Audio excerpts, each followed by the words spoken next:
Chapitre 125 Transition et première réforme.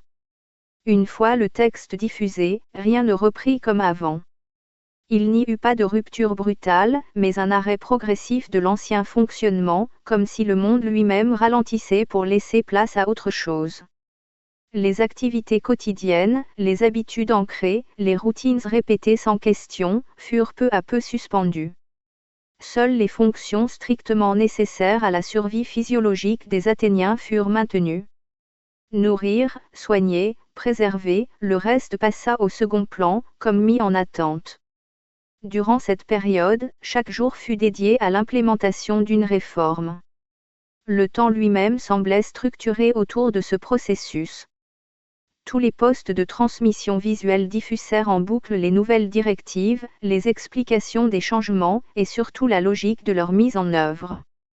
Rien n'était laissé implicite.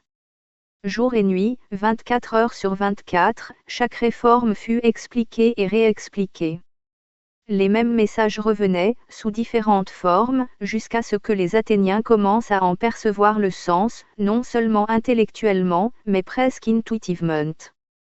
Puis, le lendemain, la réforme suivante prenait le relais, avec la même rigueur, et ainsi de suite, dans une continuité méthodique.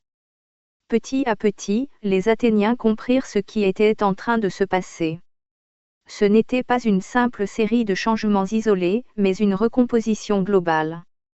Le monde dont ils avaient besoin ordonné, fonctionnel, complémentaire, commençait à prendre forme devant eux, presque sous leurs yeux. Ils avaient peine à y croire. L'ampleur de ce qui émergeait dépassait leurs repères habituels. Et pourtant, l'émotion ne suivait pas encore complètement.